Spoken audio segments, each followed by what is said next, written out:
textual, né? Todos colocam de pé em nome de Jesus.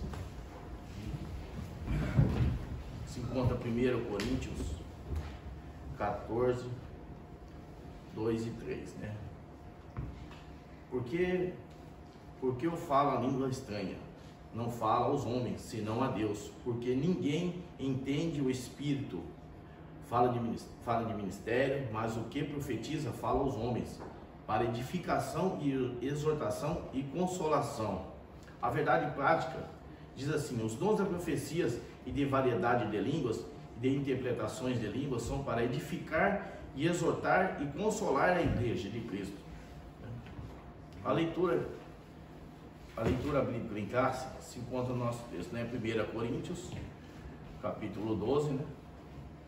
Versículo do 7 ao 10, do 7 ao 12 e 14 ao 26 e 32, né? Como de costume, eu vou ler um, os irmãos leem o outro, amém? Glória a Deus. Mas a manifestação do Espírito é dada a cada um, para que for útil. E a outro, a operação de maravilhas, e a outra profecia, e a outro dom de discernir os espíritos, e a outra variedade de línguas, e a outra interpretação das línguas. 11. Mas um só é o mesmo Espírito, opera essas coisas, repartindo particularmente a cada um como quer. Porque assim como o corpo é um e tem muitos membros, e todos os membros, sendo muitos, são um só corpo, assim é Cristo também. 1 Coríntios 14, né? Versículo 26, 27, 28, 29, 30, 31, 32, né? Quem fareis, pois, os irmãos, quando vos ajuntais, cada um de vós tem salmo, tem doutrina, tem revelação, tem língua, tem interpretação, e faça-se tudo para a edificação da igreja. Se alguém falar em língua estranha, faça isso por 2 ou 3, muitos, por sua vez, e haja intérprete. Mas se não houver intérprete, esteja calado na igreja e fala consigo mesmo e com Deus. E fale 2 ou 3 profetas, e os outros julguem. Mas se os outros que estiver assentado for revelada alguma coisa, cala-se o primeiro. Porque todos podereis profetizar, uns depois dos outros, para que todos aprendam e todos sejam consolados. E os espíritos dos profetas estão sujeitos aos profetas. Amém? Pode assentar. Quero agradecer a Deus por essa oportunidade, ao amigo Espírito Santo, ao qual vai me conduzir aqui nessa noite, para me trazer aquilo que o Senhor colocou dentro do meu coração. Na introdução diz assim: o estudo desta lição desta semana, ao concentrar-se a nós 3 dons classificados como os dons de elocução, profecia, variedade de língua e interpretações de línguas.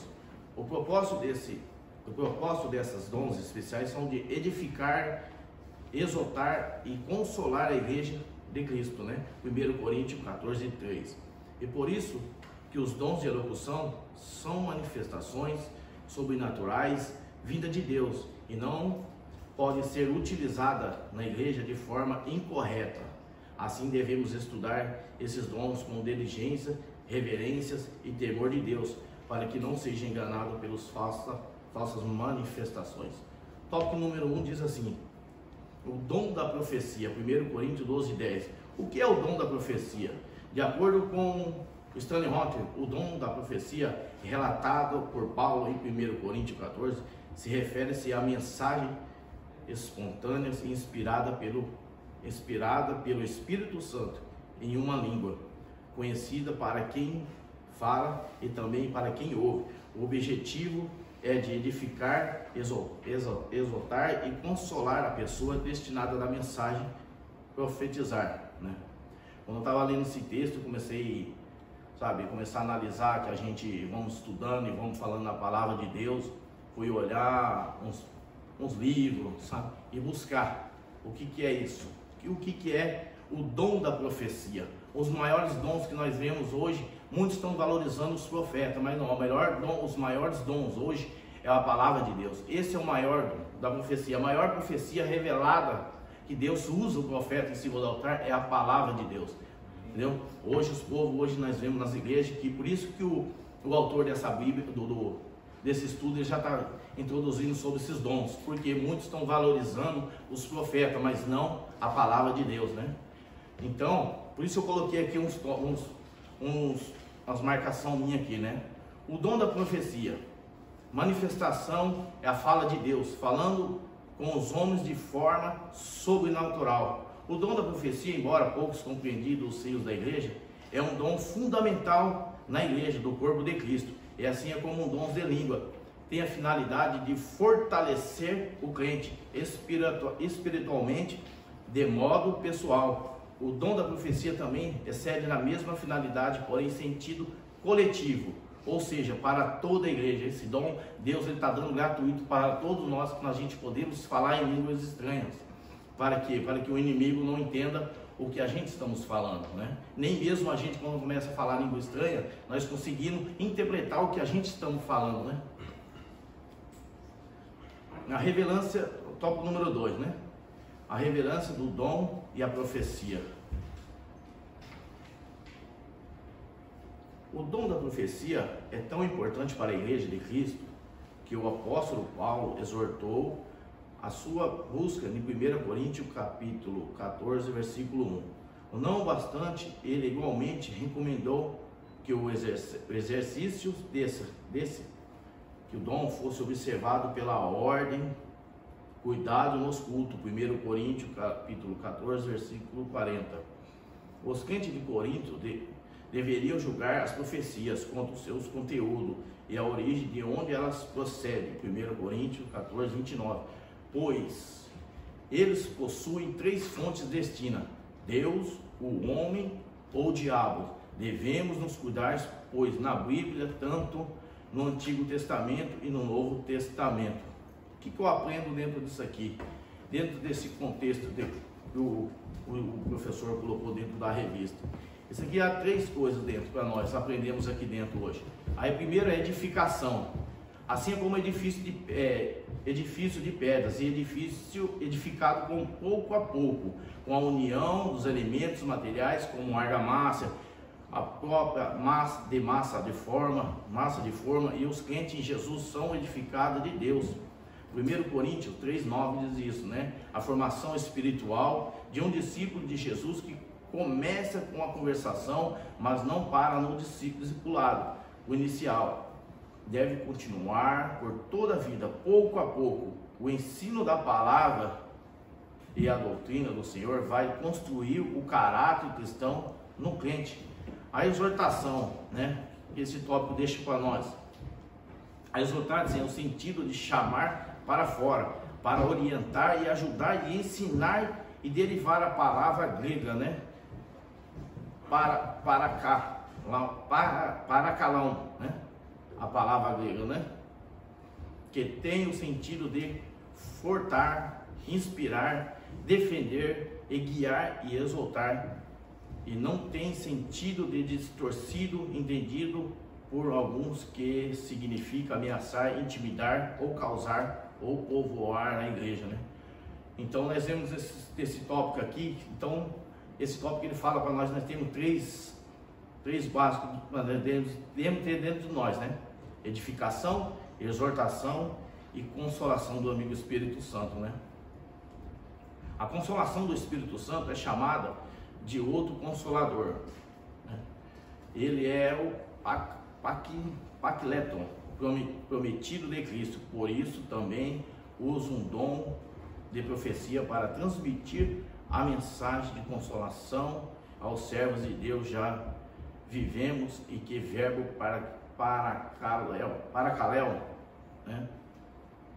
Paracaléu, significado consolar, confortar, e o que podemos ver em Barnabé, o amigo de Paulo, né? Lá em Atos 4:36.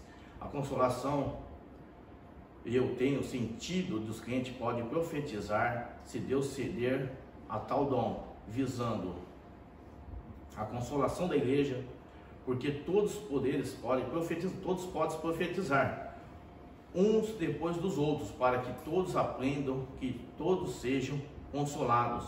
Mas muitos, infelizmente, o zelo exagerado de alguns ministros com a palavra e as normas da igreja local. Faz isso aí que a gente precisamos aprender, né? Esse tópico que Deus colocou dentro do meu coração, a qual estava estudando essa introdução da profecia, né? Se você for ver bem dentro disso aqui, esse significado dessa locução, né? Três tópicos, né? São edificar, exaltar e consolar, né? Quando eu estava estudando esse texto aqui, ele falava muito comigo, né? Que o dom da profecia hoje é o dom da profecia que nós vemos, é a palavra. Dentro da palavra, hoje as pessoas eles procuram o profeta, mas não a palavra. Hoje as pessoas não querem mais ouvir a palavra que é falada em cima do altar. Suponhamos que subam lá em cima, com 15 minutos de uma palavra, a pessoa vai o quê? Vai querer julgar, né? Falar de 15 minutos, falou só 15 minutos, mas ele não é profeta. Mas Deus fala em 15 minutos, Deus fala em 40 minutos, Deus fala em 50 minutos. Então a gente não devemos, dentro desse tópico, julgar as pessoas, né? Então se Deus usa, Ele vai usar do jeito que Ele quer, né? 2, né? A variedade de línguas. O que é o dom de variedades de língua, né? De acordo com o teólogo pentecostal Thomas Rover, e o dom de língua é a habilidade de falar uma língua que o próprio falante não entende, para fins de louvor, oração e transmissão de uma mensagem divina, né? Segundo Stanley Hopper, alguns ensinam que por estarei alistados em último lugar. Esses dons são os dons de menor importância. Ele acrescenta que tal conclusão é insustentável, pois as 5 listas dos dons se encontram no Novo Testamento. Colocam os dons em ordens diferentes. O dom das variedades de línguas é tão importante para a igreja quanto o demais apresentado em 1 Coríntios capítulo 12. Quando falamos acerca da variedade de línguas ou dom de línguas, como os conhecemos, devemos primeiramente buscar na palavra de Deus, como eu disse, né? A primeira profecia, a maior profecia é a palavra de Deus. Sentido que está sendo dito, né? Ali lemos a respeito do capítulo 12 de 1 Coríntios. Percebemos que o sentido da variedade de línguas é a variedade de línguas ou idiomas é fácil de verificar. Seu sentido desse texto, quando observamos, temos o grego para a palavra e que possui exatamente o sentido da língua e idioma.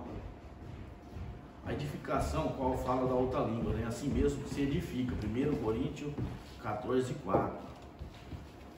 O primeiro ponto que eu vejo aqui é o primeiro que soube de uns dons de variedade de línguas, que ele serve para a nossa edificação pessoal. Por muitos anos, ou não falar em línguas, mas também nunca me incomodei certa vez que comecei a orar e buscando por ele. Quando o recebi, a minha percepção que foi que ele que seja talvez o dom mais objetivo de edificação pessoal. Quando falamos em outras línguas, percebemos nosso espírito sendo cheio com graça e poder de Deus.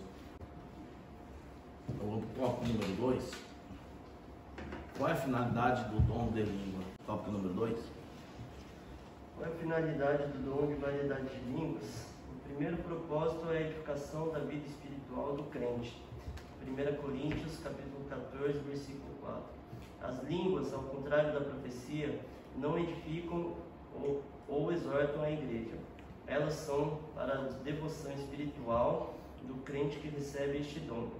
À medida que o servo de Deus fala em línguas estranhas, vai sendo também edificado, pois o Espírito Santo o toca e renova diretamente. 1 Coríntios, capítulo 14, versículo 2. Eu deixei anotações minhas aqui. Para aqueles irmãos que desejam grandes dons, eu digo que busque também o dom da variedade de línguas para a sua própria edificação pessoal, né? Então, quer dizer, se nós buscarmos não só um tipo de dom de língua, nós temos que buscar mais dons, nós temos que pedir que o Espírito Santo nos conduza a mais dons de língua, porque hoje nós vivemos num tempo que se nós vemos a pessoa falando em línguas, nós não sabemos o que ela está falando, se é de Deus mesmo ou não. Então a gente temos que se focar nisso e buscar de Deus, né? Quando é de Deus, Deus vai te mostrar que é Ele que está falando contigo, né? Só um ponto aí. Nesse tópico aqui, elas não exortam a igreja. A gente tem que notar também que se não houver interpretação, né? Se tiver um intérprete, se tiver a interpretação das línguas, a igreja ela é edificada. Então precisa colocar um entre parênteses nisso aí. Sim, é. Mas é assim, lá no estudo que eu estava estudando, lá disse assim, se tiver alguém falando em línguas e não tiver intérprete, todos têm que ficar calados, né? Então não pode julgarem, né? Falarem que eles estão falando, né? Tópico subtópico número 3, né? Atualidade dos dons. E aí, presbítero, faz favor. É preciso deixar a qualidade do dom. É preciso deixar claro que a variedade de línguas não é um fenômeno exclusivo do período apostólico. O Senhor continua abençoando os crentes com este dom e cremos que assim o fará até a sua vinda. No dia de Pentecostes, todos os crentes reunidos no cenáculo foram batizados com o Espírito Santo e falaram noutras línguas pelo Espírito. É um dom tão útil à vida pessoal do crente em nossos dias, quando foi nos dias da igreja primitiva. Você vê esse subtópico, ele já está falando, antigamente na igreja primitiva, eles já buscavam o batismo do Espírito Santo. Hoje nós não vemos as igrejas hoje buscarem, né, pelo batismo do Espírito Santo, né? Nós entendemos da igreja primitiva, que está falando, que era tão bom que aquele povo reunia, que quando buscava o batismo do Espírito Santo, o Espírito Santo descia e enchia o povo, né, de línguas, né? Eu deixei uma marcação aqui do tópico número 3, que diz o seguinte assim: os dons de língua possuem uma característica muito benéfica, edificação pessoal. Esse ponto não deve ser negligenciado pelos irmãos, e ele coopera assim na caminhada e deve ser um dos dons que buscamos na vida com Deus. Mas ainda não é importante que a igreja seja edificada por palavra ou por profecia, e como vimos acima, sem entendimento não é possível que haja edificação. Portanto, é muito bom que falamos outras línguas, porém ainda mais importante é trazer edificação para a igreja, seja através de interpretação ou através de outros dons, que não devemos nos obter apenas a edificação pessoal, mas também devemos buscar para a edificação de todo o campo. Quer dizer, então nós não devemos buscar só para nós aqui e guardar para nós, não. Nós temos que buscar para a igreja, pelo campo, pelo povo, né? O povo vê que a gente busca o Espírito Santo, isso aí vai, quer dizer, vai incentivando eles também a tirar um tempo e buscar o batismo do Espírito Santo de Deus, né? Glória a Deus.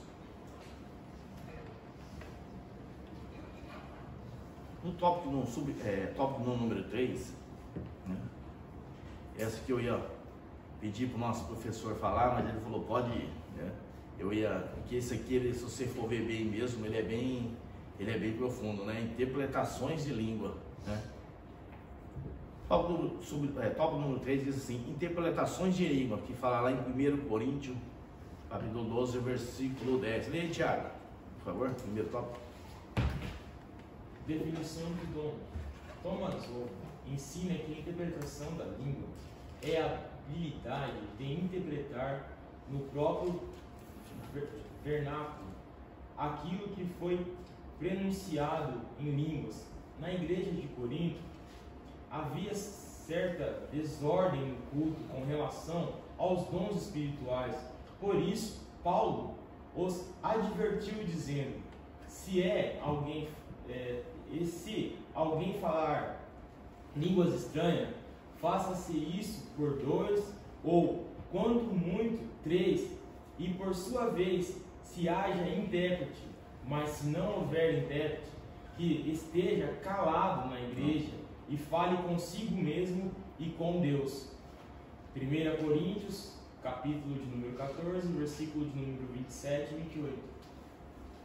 O subtópico número 2 diz assim: a diferença entre o dom de interpretação e o dom da profecia, embora haja semelhança, são os dons distintos, e o dom de interpretações de língua necessita de outra pessoa também, capacitada pelo Espírito Santo, para que interprete a mensagem à igreja, seja edificada. Do contrário, os crentes ficarão sem entender nada. Já no caso da profecia, não existe a necessidade de um intérprete.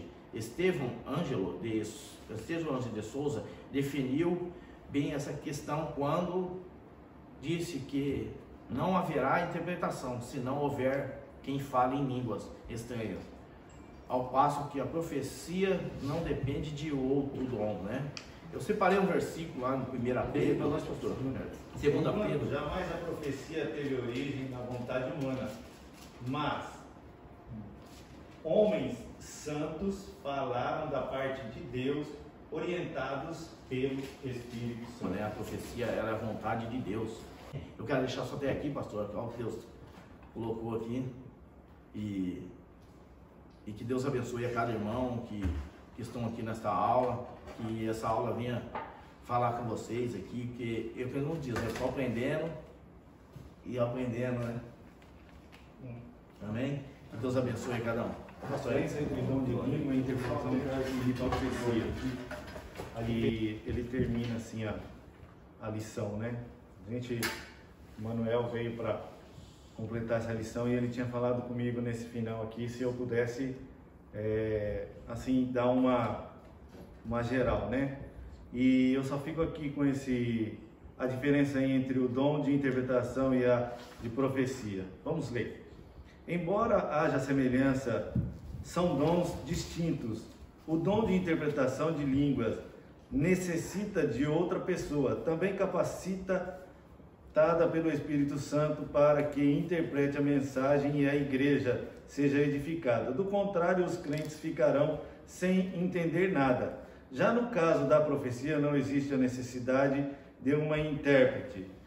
Estevão Ângelo de Souza definiu bem essa questão quando disse que não haverá interpretação se não houver quem fale em línguas estranhas, ao passo que a profecia não depende de outro dom. Nós vemos que essa lição a respeito dos dons, ela está baseada em Coríntios, Romanos e Efésios, mas são 5 listas, como a gente já viu nas outras lições passadas. A gente tem que ver também o contexto das igrejas, que naquela época Paulo ainda estava o quê? Fazendo a edificação das igrejas. As pessoas que estavam aceitando Jesus, elas estavam reunindo em grupos, ou seja, existia a igreja de Efésios, a igreja de Coríntios, de Tessalônica, só que nem todas as igrejas existia um dirigente de igreja. Ou seja, hoje nós temos o pastor, nós temos o grupo de louvor, nós temos o círculo de oração, né? Então, nós já estamos o quê? Em vista daqueles anos, né, de 2020 anos atrás, nós hoje já estamos bem organizados.